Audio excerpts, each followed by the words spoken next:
always make the best of it. J.A.N. Senior. Exterior Carnival. We pan up from the hands of Anthony Tony Narducci, age 32. Dark tan features with a blue baseball cap. He is holding his son Adam at age 4, tiny and pale with a full head of dark hair and large brown eyes. They are watching a summer parade from their vantage point, inside of a giant carnival. A nearby swim park is a crowd of people enjoying the tinkling blue bottoms of swimming pools. Pink lemonade is poured from the pitches. Picnic grounds hold families eating from baskets on red and white checkered blankets. A man dressed as Uncle Sam walks on stilts. Families are playing miniature golf. This is a Midwest American summer day at its finest, and most iconic. The blazing hot sun can be seen in the sky, a ball of yellow fire. Barbecue grills are cooking hot dogs and hamburgers. Steam rises off the asphalt. Heat is everywhere. Tony looks up in the sky and breathes in clean air. Enjoy it, son. This is as good as it gets. For a few minutes, everything is perfect. A portrait of summer Americana. Fluid and kids, parents and kids are smiling. Parents play games at carnival tents and win prizes. Others strike holes and want a mini golf. People are enjoying food at the picnic benches, and children scream with delight on carnival rides and roller coasters. Everything is idyllic. What's that, Father? Points up at the sky. A rolling mass of clouds. Tony looks up to notice the mass moving quickly from out of nowhere. What's happening? Looks like a storm, son. People pause at different locales in the parade, in the carnival, the swimming pools, and the grills. They all notice the darkness sweeping itself in. Slowly the sun is blotted out. Wind picks up and people start to move with frantic urgency. It's not supposed to happen. He grasps his small son's hand within his, and they start moving towards the edge of a parking lot. Darkness and shadows begin to cover all the previous vantage point. It is as if the sunlight has been possessed by a force larger than itself. The wind screams as people start running. Then we see it, slowly at first and then more quickly. Vampires are popping up in the most unexpected places. These are not your Twilight vampires. These are feral blue, skinned, rat-like creatures, gaunt and hairless. They all look like nightmare fuel. Right below the picnic ground grass, they are digging their way up through the dirt and grass, grabbing people, yanking them down into the dirty holes with them. Crowds of people are now in a panic as the vampires have commenced from their subterranean hiding spots everywhere. We get shots of the carnage. In a swimming pool, a vampire mangles a swimmer's face, ripping the goggles off their face and causing them to bleed into the bright blue pool water. At the barbecue grill, one vampire smashes the person's head out to the burning grill, and it sizzles with flames and smoke. The person screams as he is held tight, cooking on the grill. Children are easier prey. As they run between houses, they are suddenly snatched down into window wells between yards. On a carnival ride such as the carousel, vampires chase screaming people as it spins. Another vampire has snatched a kid off the front car of the roller coaster just as it zips by. At the edge of the parade, a float is accosted by vampires who pop out of the sewers, flinging the manhole covers away like wafers. The parade man on stilts trips and falls onto his face. A vampire jumps on top of him. He snarls as he bites in the back of his exposed neck. In the parking lot, a rainstorm has now begun with deep pounding winds and water, whelping across the air. Tony and Adam are in the car. Their windows are rolled up and the buttons are locked, but the car refuses to start. In the car, Tony turns the key over the ignition, but nothing is working. The engine will not turn over. Outside, vampires are running down people and savagely murdering them. The wind blows blood every which direction. Don't worry, we'll be okay. He takes his father's hand. A swarm of vampires attack the car from every angle. Inside the car, the rat-like faces of pale blue vampires biting and gnawing at the glass of the windshield and side windows becomes overwhelming as we see Tony and Adam huddled together in the center of the car. The glass starts cracking and spiderwebbing. This is not right. This is not how it happens. Vampires shriek and music takes over as soundtrack as we cut to large, bold letters being drained off the color and turning white on screen. Red letters on a black screen. For thousands of years, man and vampire have existed together. This has created a conflict that seems to have no end. I can't see those words. In order to balance the conflict, Can you see them? exterminators were trained. Every year in the summer, in regions throughout the wind, a group of elected exterminators are assembled consisting of 3 sets of fathers and their firstborn son. These men have learned from generation to generation how to hunt and eliminate vampires. They are sent to exterminate creatures during the summer months when vampires are at their weakest.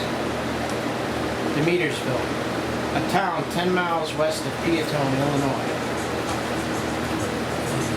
June 21st, 1993. Summer solstice, longest day of sunlight. 6 a.m., 15 hours of sundown.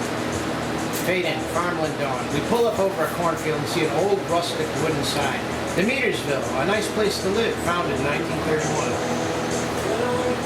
As the early morning sun rises in the background, 3 cars are parked near the sign. A white SUV, a gray Ford Explorer, and a black Ford truck. We can hear Lovely Day by Bill Withers playing inside one of the trucks ever so faintly. On the side of the vehicles, we read Exterminators with a cross in place of both letter T's and a bright glowing halo coming off the top of the cross. Tony Narducci, now age 49, awakes with a start from his sleep. He is sitting in the driver's seat of the gray Ford Explorer. He takes out a red handkerchief and wipes the sweat from his face. Always the same nightmare, always. He shakes his head and sighs. Tony is now outside the vehicle. He kisses a vial of holy water and places it into a leather holster around his waist. The rest of the vials he leaves wrapped in a purple cloth. 3 of the young men are moving equipment off the truck as we cut to the reverse angle that shows a desolate suburban subdivision. The subdivision looks like it has become a ghetto, a once thriving, beautiful space. The houses are all shuttered and dark and boarded up, broken down, dismantled, disintegrating. Trees and vegetation seems to be dying. The entire subdivision looks sick and diseased. In a doorway at dawn, a large fire axe slams into the door of the suburban home, and we pull back to show Jacob Rhinestone, age 23, chopping through the front door. He has a cocky look on his face and wears a light leather jacket. At the Lockport parties. Oh, I normally work DoorDash around Lockport area, although I don't always get a lot of hits. I'm surprised I don't see you. I'm Here we always go. there. Flynn, Oh, who's you are. Flynn? The man, it's you, the Mr. Hicks. I'm Flynn. Okay. I'm starting right now. Go ahead. Yo, Tony, you got any more donuts in that box? Mom. Tony walks over with the box of Fleckenstein's donuts. Yeah, we got some bear claws left and a blueberry muffin. Growing kids eat everything. What's it, 96 degrees? He takes the bear claw and bites it into it as he drinks a cup of iced coffee. What's it look like? Well, once I get through the door, I'm going to try to see if we can touch the ground. Chances are high it's been desecrated. Have you checked the window walls? Not yet. We can take our time today. It's no race. Good, I'll Relax. send you in. Mother. Adam Narducci, now 21, lean-bodied with a pair of Sony Walkman headsets on his, inspecting several holes in the street. You can just barely hear Don Henley's The Boys of Summer on his Walkman. From behind, we see his father Tony is hollering, but he can only hear the music blaring on his speakers. His father closes the distance between them and taps him lightly. He turns startled to face him. Turn those damn things off. Louder, Pat. I'm sorry, turn those damn things off. I told you not to wear those things while we're working. Adam pulls the headsets off. We're in a safe zone. It's full sunlight. Isn't the job stressful enough? Plus the music, it relaxes me. Just take them off now. Listen to me. I need you to do the window well check. On this side of the street only. Tony looks to his son with a serious expression. Where's Jacob and Franklin? You already started on the first house. There's got to be, what, 60 houses in the subdivision? Once we find the entrance, what's the plan? Big dump? In a perfect world, yes, but not always. We need to be thorough. I lost my place, I'm sorry. And we go. always stay methodically. Now, Caroline, you will take this. He hands it. He hands him a large 8x12 mirror that is folded with a hinge in the center. Got my own mirror. He pulls out a pocket-sized mirror. It's too small. I want you to make use of mine. Now you keep the walkie on just to this side of the street. Just this side. Roger that, 10-4. Adam takes the mirror and places it into the window bar. He sees it in its reflection, a basin with several children's toys, big wheels, and what looks like a deflated bounce house. A new reflection, this time, spiderwebs and serious boxes and crates of sealed material, buckets of paint, more garbage, bags of clothing, and piles of junk, stacks of books and spools of wire, a shelf with canned goods, and an enormous gaping hole in the middle of the basement floor.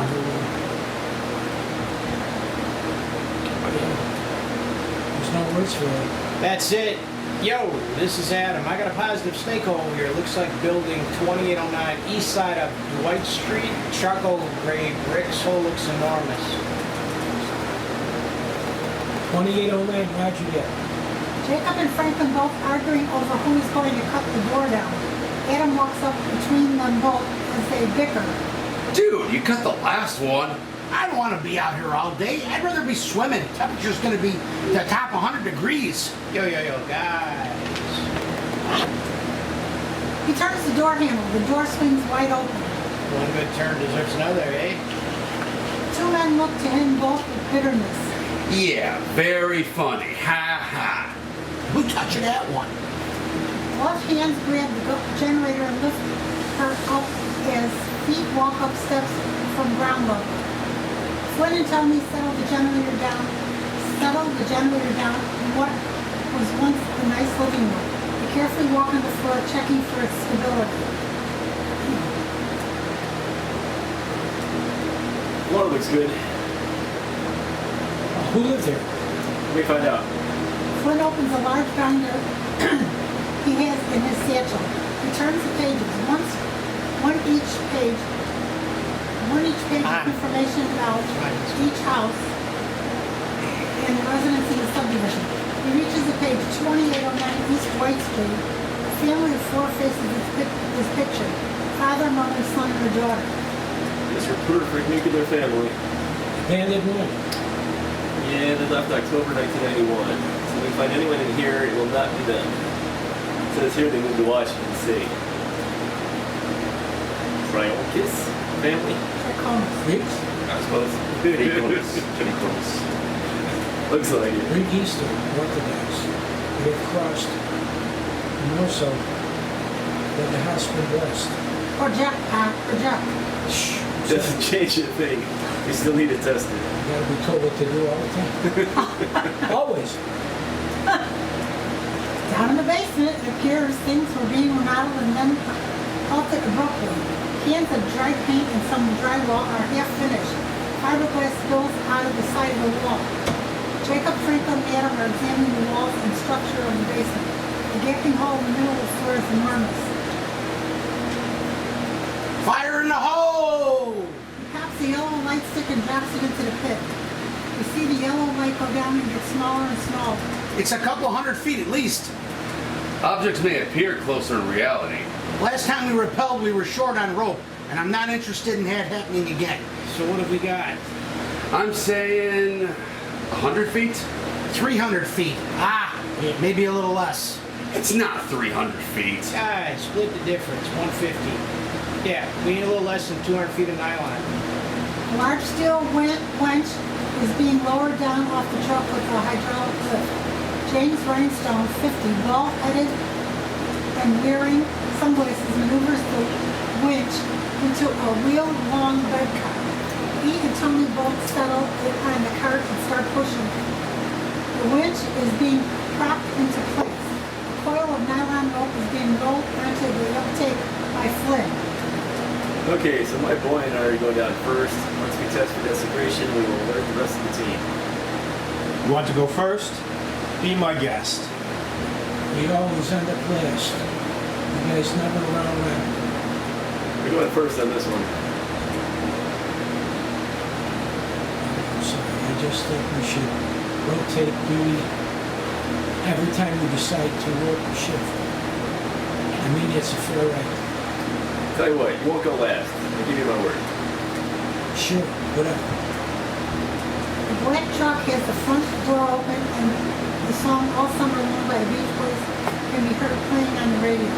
James, Tony, and Flynn are going through prospective weapons on the truck flatbed. We have several kinds of pistols. 9mm Beretta, 45 Colt, Glock, 357 Magnum, and Smith & Wesson. Small, medium, and large, some with double and triple points. Holy water in jugs and vials, communion wafers, crosses, olive swords, and holy relics. Helmets and flashlights with UV bulbs alongside long steel spears with wooden handles. Franklin and Flynn are putting on Kevlar body armor and choosing from prospective weapons. Adam is found large above ground swimming pool laden with algae and spots. He pours a vial of holy water into the water. We hold on his reflection in the water. Flynn and Franklin are harnessed up and about to rappel down into the hole on the floor. They both have stakes and crosses and a large steel mallet. They also house guns and some holy artifacts. They wear helmets with a clear shield in front of their eyes. They are dressed with tactical suits that leave nothing exposed. The winch and the genie are running smoothly. Tony primes the winch and then begins to lower Franklin. Cut to Franklin being lowered.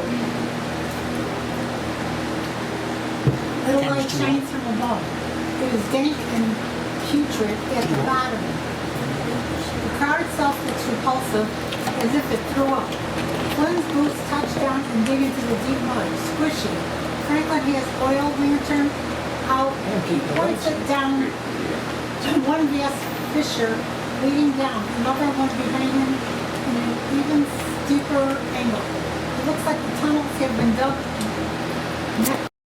Franklin finds a sharp fingernail embedded in a rock, deep in the mud. He lifts it up. The nail is a good 3 inches long and sharp. He tosses it. You got this?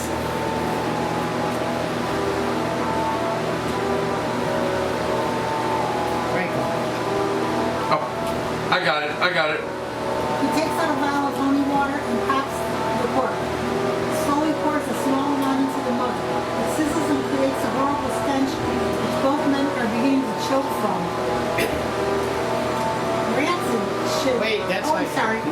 That's you. Rancid shit. Ground's no good. Damn. Earth's desecrated. Do I need our help? Negative, we can handle it. Desecrated ground is always a bad sign. Could mean a crowd. There are 2 possible tunnels. One is steeper than the other. Give us a chance to see what's down here first. Let's not jump to conclusions. Be careful and check it out. Forget the big dump for right now, but we did bless the water in the backyard pool. Cool. Terrific. Maybe we can give them swimming lessons. Sure the sunlight would melt in the first. Oh, I am sure the sunlight would melt in the first. You never know how these things go. So I take it you will clear one tunnel at a time? Negative, we're going solo. Give us 60-minute stops. Should be back within that time. You want to split up? Okay, then it's your funeral, tough guy. Thanks. Over. He cuts off the walkway. James and his son Jacob are primed for action at the hole. Tony and his son Adam are sitting in the background. They're going to split up. Big surprise, right? Dumb choice, but that's them. Always a contest. Tony pulls out a steel cross and sits it down on the ground. Never split up. Everybody knows that. First rule. You can lead a horse to water, but you can't make him drink. Say that. You think we'll catch a glow at this step? Could be. If we're looking at the hive, some 1,000 feet or more. Meet this will be. I've had. Is it me? It's good to you. I've had. I've had 19... No. Oh, pot. Oh, I've had 1963. A glow. A bowl. Is that pot still? Where does it start? Where's it Starts end? over here and goes over Pot, you there. gotta go where it says a glow. I'm sorry, well, I lived in a deeper holes, never forget that one. With my father. Abandoned Chinatown, 6,000 feet. 6,000 feet? You serious? Yeah, if your faith is strong, the cross will work. It's like any other measurement. Anything.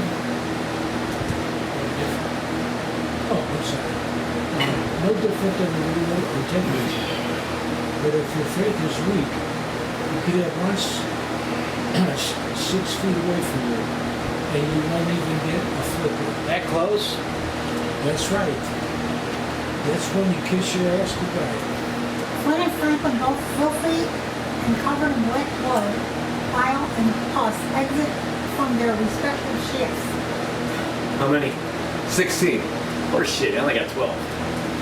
Better luck next time, Daddy-O. They hook onto the winch. My bad, sorry. Oh, they hook onto the winch and get raised one by one. James and Jacob help the two men up as they pull of sweaty Kevlar gear that is coated in mud and disgusting Assyria in blackened blood. What's the score, gentlemen? 16-12, he beat me again. Tony walks up. He holds a glowing bright cross. Why you guys always compete? Don't you know the sun is supposed to set? Yes, his father? This little man still has what it takes. How in hell are we still glowing? We got them all. Apparently not. Franklin sits down, hoisting off his filthy boots. My end of the ship was a dead end. 1 cache, 12 of them. All dead. Steaks or sauteed. You sure about that dead end? Sure as frickin' Shirley Temple. Your side, Frank. Nada. I had another drop-off. How deep? D. Light stick. No landing. Then we have to go back down. You know the company policy. How? When I set this winch up down there, that's stable enough. You want to repel? Not worth it. We don't have faster. If there's another pipe, we should be checking it out. Cautiously more. James looks at Flint. This is an argument they have had before. My hands are tied, Dumpsick. You wanted this hole, now you want to abandon it? How about this? We go over to the next house, we can use the winch from there. Use the winch. There's no entry hole next door. This is obviously the hole that they're using. We can find another hole. And what if we don't? I suggest we look until we do. No. Tony is right. Now we know that these bastards connect tunnels underground. It's like navigating multiple ant colonies. Our best bet is to take the lead that we already have and finish this hole. Okay, you guys go back down, be my guest. I'm just trying to make it easier. Hey, man. Were they weak? Of course they were weak. It's morning, on the longest day of the sunlight. Sons of bitches were like sitting ducks, and barely any fight. Dried out too. Which means most of them have been feeding on each other. Pop, I say that we handle the other tunnel. Or at the very least, let's just check it out. Well, we could do that. And what if we vote not to? Did you forget I am the inside man here? My vote holds sway. Hold sway all you like. It will be in my report. You want to claim forfeiture of salary? Be my guest. Your report. Come on, nobody else is going to go down there and check it. Check. It's empty. Empty, I'm telling you. Plus, we were way out here in the boonies. You heard my son, and they were all dried out. That means no fresh blood in a while. And that's supposed to be good? Look, my hands are tied, Domerchuk. You picked the location and you wanted this tube, now you want to abandon it? Why the short trip? It's a miserable hot day, man. Summer just started. So we just turn our heads. Precisely. Sure, so nobody else knows, right? Right. You're missing the point. We know. Now we are considered negligent. Well, excuse me for not crossing every single T and dotting each I. You and your son would like to check it out? Go right ahead. Hey, no need to talk that way. He's the one. Fact. He's the smallest one. He's at victim height. Don't give me that shit. My son's been trained to do the job since he could walk. He could hold it on his own. We're not going round and round here. Two choices. One, Over the top, Flynn. Mikio. Oh, I already said that one. You want me to say it again? Yes. Serious. Make yo. You just gotta bust my balls. Forget. We'll take it, Jimmy. But I want backup. James looks over to Jacob. you got it. You have my word. All right. Let's suit up, son. We're going in. Said Michael Jackson. Tony and Adam, dressed in Kevlar, are making their way down the tunnel. It is dirty and dark. Water and mud slush about. Stinks like a shit sewer. We don't work in a rose garden. This is true. They reach the end of the tunnel and find a cache. 6 dead vampires staked, each one in a spasm type of pose, their bodies now emaciated and rotting. Wide foreheads, large rat-like fangs, pointed ears, and bluish skin. Ugh, God. There are 6 more silhouetted shapes, apparently burned to the ground, where they succumbed to holy water death and left behind an outline. Tony shines an oil lantern. He sees the new Dracula. We gaze down the hole. It appears bottomless. Old school ropes and pins. Unfortunately, yes. Let me use your cross first. Tony takes the steel cross, which is still glowing, and it tosses it into the pit. We see it falling until the darkness snuffs the way out. I want you guys listening. If anything happens to us, or shit goes sideways, can you do it? Roger that. We will be listening. All right, son. Stretch your rope only. No close rope. Tears way too easy. Tie on. I go first. We begin to count lengths and use steel pins to secure 2 lengths at the foot of the fissure. Feet and steel cleats at the toes and heels dig into the soft earth as they begin to rappel down a dirt fissure wall. We tilt up and see Tony and Adam both using the same rope to reach the bottom of a long, dark shaft. They drop until they reach the end of their rope. Adam is on top looking down. Talk to me, Father. We're out of rope. What do you see? Tony kicks his foot about, looking down into the darkness and holds out his own glowing cross in one hand, hanging onto the rope with another. Adam raises his lantern. His dust dances through the light beam. There's a tunnel, 45 degrees, about 6 feet across from this wall. On the opposite side of the fissure. It's way too steep. We would be trapped if things went sour. Tony looks at the wall next to him. He sees a climber's pinion stuck in the wall and rusted. He clicks on his helmet light, which has multiple settings. The pin reads DRACUL. Looks like somebody has been here in this shaft before us. Long before us. Rusted pin. Dracula. Never heard of it. What? What? It isn't craftsman. What are we doing? It's your call. Safely first, we go back up. Too steep. Too dangerous. Roger that, boys. We've been listening. Adam starts to climb up, back up. Tony puts the other cross that is still glowing bright into his climb tool bag, hanging at his waist as they both ascend. James and Jacob sitting down and oiling up large steel spears, 6 foot long, war spear spikes. Static over walking as James tries to get better reception. So, talk to me, Nardushi. Somebody has definitely been here before us. Pins you found? Correct. We found rusted crack climbing pins in the mud wall. This was a secondary shift. Manufacturer is Dracula. Every time an area is cleared, it's marked off and nobody is sent back. Trust me, the company has sent people down here. Maybe a long time ago. But they've been here. Subdivision is only 6 years old, maybe less. Trust me on this one. We're not the first ones down here. Jacob looks to his father. The two shake their heads.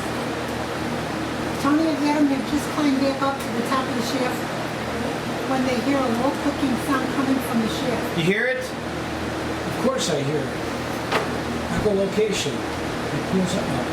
He pulls out the cross. It glows brightly. It could be in front of us or above us. It could be, but I don't think so. I'm confused. Don't get excited now, easy. Oh, you see that? He lifts his helmet UV light as it shines intensely. It illuminates the dirty ceiling directly above them. The corpse's arms hang down, dirty and pale. The dog tag hangs next to it, shiny and silver like a fishing lure. It's not a vampire, it's a shaft. You mean to tell me we're in a storage shaft? This is not good. Storage means many mouths to feed. Many could be hundreds. What do we do? Just give me a second to think here. Adam looks at the shiny dog tag dangling above him. Father, we're gonna have to ID this, right? He reaches up and tugs down on the steel tag. No, don't. This action causes the dried out corpse to drop through the dirt and thus begins a chain reaction of corpses which have been buried right above it. Tony's warning comes too late as an avalanche of corpses begin to domino effect of the bodies that fall right towards the camel lens. Too loud. As Tony and Adam are covered in dead bodies, the ground below their feet becomes sloshy and they start to slide towards the edge of the shaft. It's too much. Falling bodies, literally dozens of bodies in dirt are dropping at the accelerated rate. Rather than be buried alive, the two men are pushed back into the corner opening of the shaft and hold the rope as they are forced to descend while the entire earthen flooring above them collapses. Hold on to the rope, it's a cave-in. Tony and Adam are both clinging to the same rope as they spiral down the shaft. Dirt, debris, and body parts floating down the breached corridor above as they careen downwards. Light and darkness are sifted about as things begin to darken.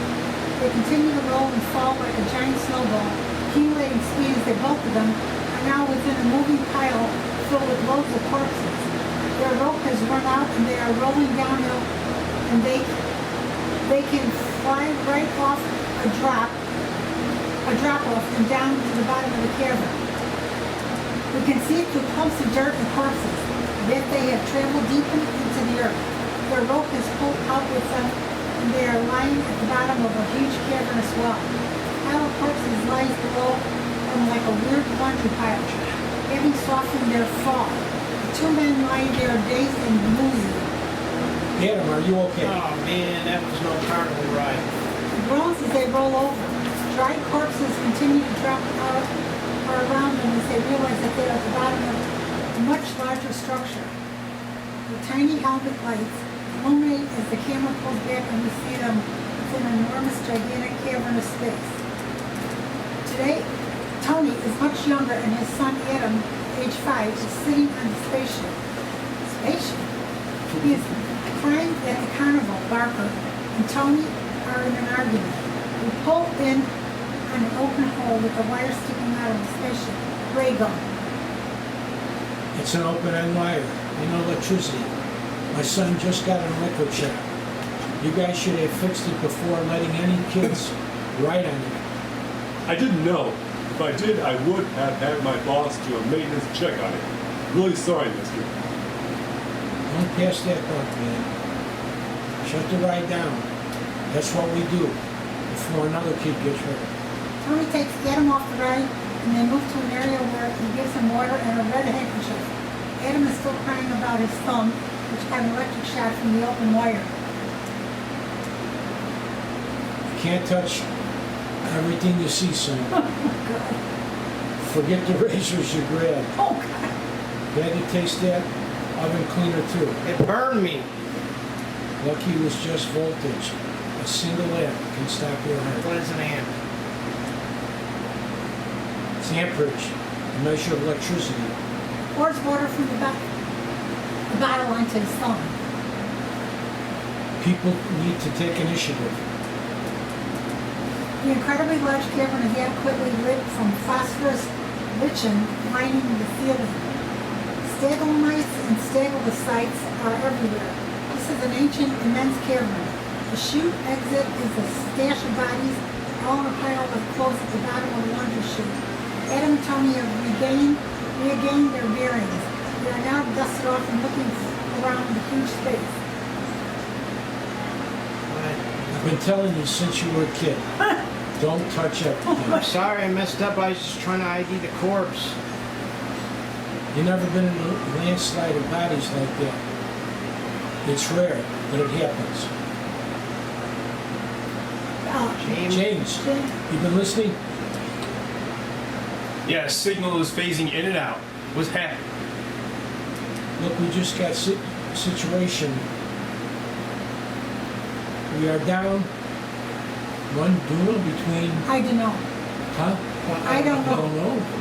Oh, I'm hoping them together, maybe a block or so, maybe a half a mile. Corpse landslide set up good, down. Pretty big cavern. Place is absolutely immense. Roger that. Can you Sorry. come in? Tony, Jimmy, I can't hear you. Come in. Walking squelches. Try yours. Adam pulls out his walkie and sets it on. Sim Channel, anyone there? More squelching. Tony looks around the area. Faint pools of water can be seen shimmering low in his helmet lamp. He clicks it off. Save it. Keep it on low. You got a reserve battery, and we don't. No, I'm sorry. And we do not want to call attention to ourselves. This is my fault. No, it's my fault. You should have never taken this hole. I wanted to prove something, but I know Flynn all too well. I knew he was bullshitting about something. That's just great. Now we are screwed, blued, and tattooed. We gotta keep our voices down. A cavern this size is no joke. Be glad it isn't nighttime. You see the thermometer reads 98 degrees Fahrenheit. The foremen are deep in the heated argument. The foremen are deep in the I'm having heated trouble argument. seeing. We hear that one of No, the not car yet. radios playing news in the background about the weather and sweltering temperatures. Can you get someone to take my place? Who's the weatherman? Me? John here. 98 to 100 degrees right now. We'll get down to 95 degrees tonight. Heat index feels about 105 degrees. they found a cavern. It could be the sweet spot for the entire county. Maybe even the whole territory. The company should have told us ahead of time. I warned you guys, but nobody wanted to listen. Maybe come next election, you guys put the right people in office and we don't have all these company cutbacks. Doing things by the book is not the result of a company cutback. Cavern at this location, that's something you want to deal with, do you? Because I don't. We're talking hundreds, if not thousands, and that is not something you're equipped to deal with, especially in desecrated ground. Okay, I've heard enough. We've officially become a rescue mission. Our goal is now extraction only. You can't force us to go back down there. No, I can't, but you'll be working as street sweeper for $1 an hour in the red zones after the company fires your ass for abandonment. Now, what's it gonna be, Buttercup? I don't feel like dying today. Since when does anybody feel like dying? I'm with my dad on this one. You keep quiet. We are not gonna simper away from duty or rescue because your hands might get dirty or risk of danger or death. No way. We all took an oath. You swore allegiance to defending humanity by exterminating these parasites. This is what separates the boys from the men. Now I ask you again, what's it gonna be? Get him on the damn line. I want to hear some details first. James goes to the master radio sitting in one of the trucks and turns it on. Tony and Adam are huddled in a corner, back to the walls. Crosses out. The light from the crosses is intense. They shield it behind his Klein tool bag. Tony, copy. Tony, you there? Tony lowers the mic and takes it, whispering. Yeah, we're here. What's plan B? Well, you know the company will not send help. So it looks like we are going to bite the bullet and take the dive. We're going to bring everything we got. But as of now, we are on official rescue. Your extraction is our top priority. It changes the pay. It's not about the pay, Jimmy. It's about the job. Tell that to Flynn. Stay where you are. We will come to you. Are you hurt? We're good. We both got lucky. We should find where the chute caved in. Follow the debris. You know what they say. Shit goes down. Good. Copy that. Here's Flynn. James out. Hey, Tony, what are we looking at? Everyone in this party is still asleep. Visuals? Not from where we are seated. But they're down here. We can hear them. How far did you fall? No injury? I couldn't stop to measure the distance during an avalanche of corpses. So yeah, maybe next time. I'm not sure how deep we fell. The runt and I are in great shape, a little disorientated from the fall, with no broken bones. It's a fact with us smaller guys, nature gives us denser bones. Anything changes, you keep us posted. Got that? Over. Over. Tony lowers the walkie, and they both begin to eat protein bars as they hunker down low against the wall. They will never let me exterminate again if they find out about this. Don't worry about that, nah. It was an accident. Could happen to anyone. When we get back to your mother, your sibling, just remember, that's why we do this, to protect them. And for now, They're not coming.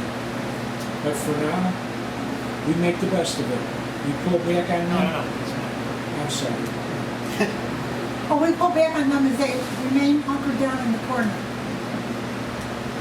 Flint, Franklin, James, and Jacob are suited up to the max. They are holding long 6-foot mahogany boar spears with razor-sharp 1-foot blades at the top.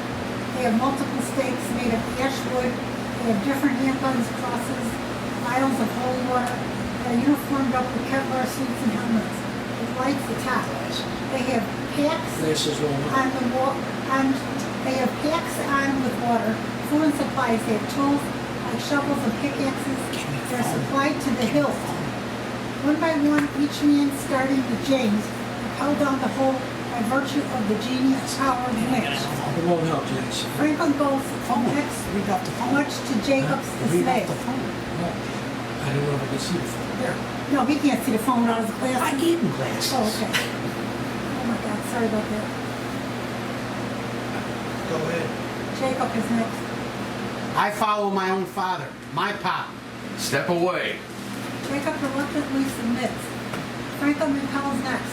Then Jacob takes the line and belts off. He descends. Finally, it's Flynn's turn. He turns to the genie and shuts it off. Genie's off to reserve energy. He grabs onto the line and manually repels. This allows him to a slower descent, but he joins the others at the bottom of the shaft. The tunnel is dark, but the helmet and lights illuminate the soft earthen ground. God, I need water. Stake that line. Run it back up. Sorry, I'm getting dry. Flint unspools another line and pulley runs it back up manually. Now there are 2 lines going up to the winch. Done deal. 1 line snaps, we got her spare. The men are checking their supplies and tightening straps around what? Go back. Around their knapsacks, getting ready to move. Jacob, lead us in. I will take up the rear. Jacob flicks on his ultraviolet fish and starts walking down the tunnel. My dad and I have already been down there. Go, Jake. Flynn notions to his son. Franklin relaxes. Let him have it. Time allows for a few quick dissolves, and soon they are through the tunnel, reaching the caved-in chute where body parts and dried corpses still linger. It's a full-on cave-in. Stinks to high hell. Okay, this will be our new retrieval point. I'm gonna go down and find them. You guys have exactly 3 hours.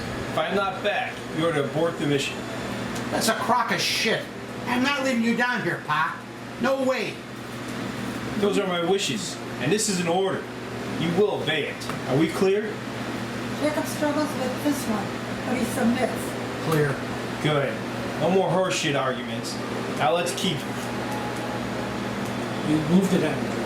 the channels open, but let's avoid any high squelch. They set their walkies and synchronized watches. 3 hours. Good to go. I don't want anyone near this place at sundown. Spirit of life, protect you, Pop. Spirit of life protect you, Jake. They start to dole out rope. Lots and lots of coarse white rope. The chute No, where's it coming? The chute drops off and is steep and down. Seems to be a black hole that goes straight down. Bodies can be seen struck to the sides of the walls. The rope goes down and down, a white lifeline into the black abyss below. James grabs down. You're too far. sorry. James grabs onto the rope and starts to drop. The line is being held in slight giving out by the three men. He drops and drops and drops. The line goes and goes until he reaches the very end. James hangs at the bottom of the line, trying to see what lies below. He cannot make out much. His feet finding a resting spot on the side of the wall, and he relaxes for a few moments. He holds onto the rope and switches on his mic.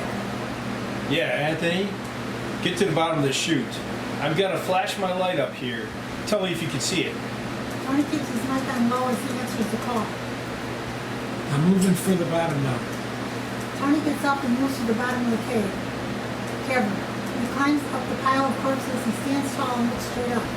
Adam stays in the background. James is flashing his ultraviolet light in a series of quick flashes. It strobes like a disco ball and lights up the entire chute from wall to wall.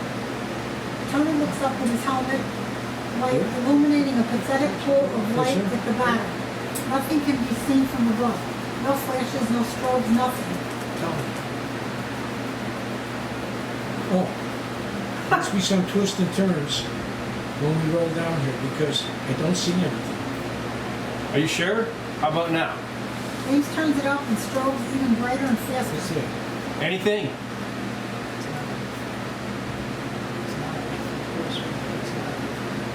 It's not a friend? It's not my friend?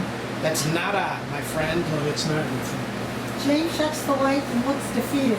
Clicking and echolocation can be heard. Oh, you better keep to the wall. You would probably have to follow the same trajectory to come out right where we did. Damn this. Hold on. I will reveal this. Voice over. Don't be so hard. This is the last resort. No. Don't be so hard on yourself. Oh, don't be so hard on yourself. I've got ointment down here. You have ointment? Why didn't you tell me? It's the last resort kind of thing, John. James looks back up. Echolocation grows louder. He pulls up his cross hanging from shoulder strap. It glows vibrantly in the darkness. I gotta go silent. Shuts his radio and listens intently.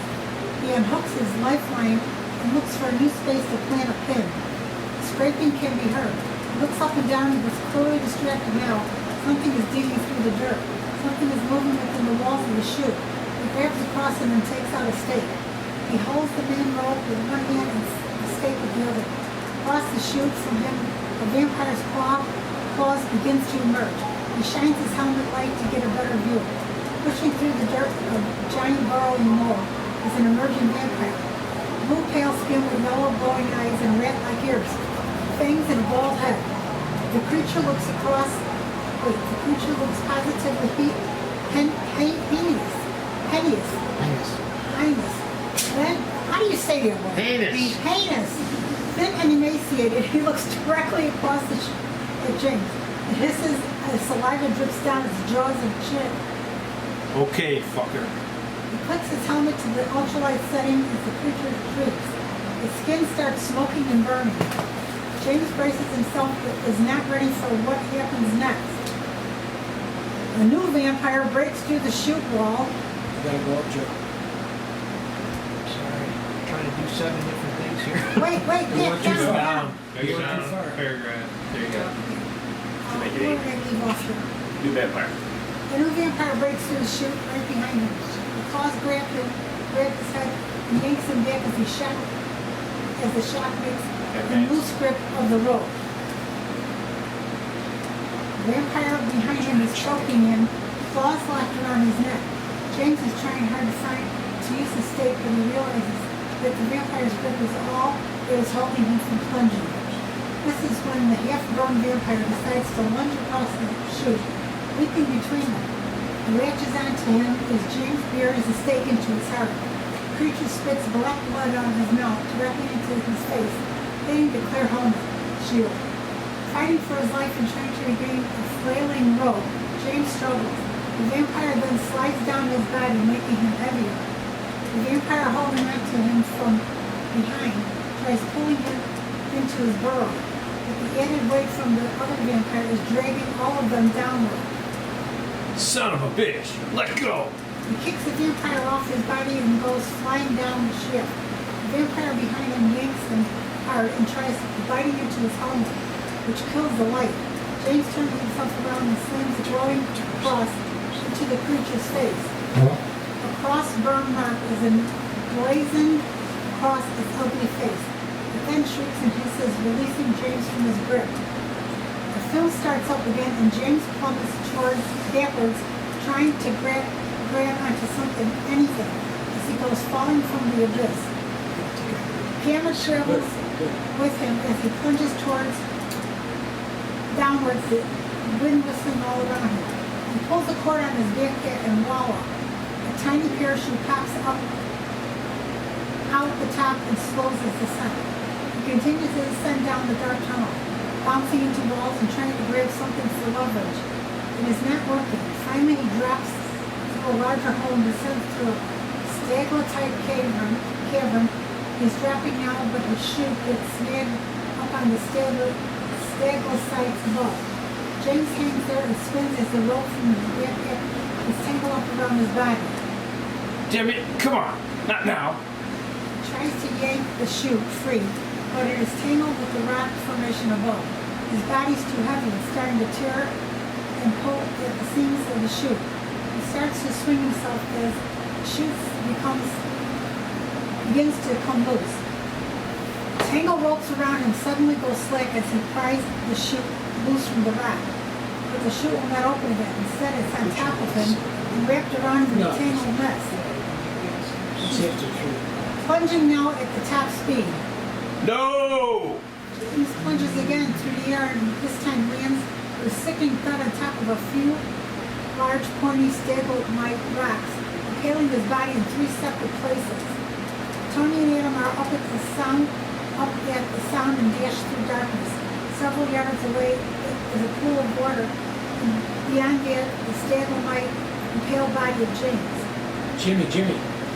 James is impaled belly up, but still just bravely alive. One rock has pierced his right thigh, coming through his femur. This is disgusting, Joe. Another has impaled his hip on the left, wedging him between two. And I have to read it. 2 other points of the final one comes up under his right ribcage, probably damaging his liver and right lung. Kevlar that has been pierced also holds him tight to the jagged points. The rocks in the Kevlar have stopped the skin from bleeding, but not internal bleeding. Groaning in pain, he pulls his helmet off. He rolls away onto the earthen ground. The light bulb shattered. What a day. What a day. My son is not going to be happy about this. Dirty, rotten, cruel summer. I'm sorry, I'm getting hoarse. Adam pulls out his first aid kit. Tony looks at the damage on James from the 3 impalements. What do you want me to do? If I pull you off, you could bleed to death. No, I am done. How'd you guys survive that fall? We came through another chute. The body slowed down our momentum. Listen, I can leave you this way. I can't leave you this way, sorry. James grabs him by the shirt with a little energy he has. You make sure my son gets out of here. Do you hear me? Jimmy, I can't even be sure that we will get out of here. Nervous laugh. Promise? I will do my best, I'm sorry. Promise? Oh, God. I promise. Good. Now give me the damn morphine. Adam pulls out the injectors. All of it. Give me all of it, Nardushi. How much do you want? Go ahead. Oh, how much do you want the father? Gives his father the injectors. Listen, Jimmy, I want to thank you for coming after me and Adams. You didn't have to do that. Of course I did. It's my job. 3. He grabs his hand tightly. What have you got? I don't know where I'm at, Jimmy. Tony. 3. Give me all 3. You sure? I'm positive. It's a funny thing. You never feel like dying until you know it's your time. Tony takes the injectors and pulls the main cover off his front. Just below his heart, he injects the first one. James sobs as he feels the pain relief flooding his body. Hey, my body's broken, but that sure felt good. More. Tony gives him the second shot. James sighs even deeper this time, nearly losing consciousness. Don't look so guilty. You're doing me a favor. Adam and Tony look to one another as they realize that the third shot will do. Tony takes the injector. He died trying to save us. You know what that means. I'm going right into the light. Tell my wife, my son, tell them I went peacefully. Please do that. I will. Good work. Good job. Good. Adios, Rhinestone.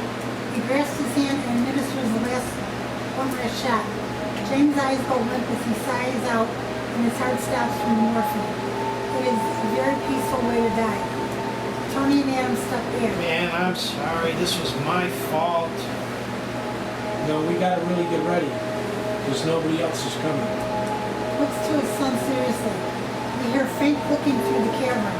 We rise up away from James' impaled dead body as we cut to... Stop. End of Act 1. Act 2. God, I need water.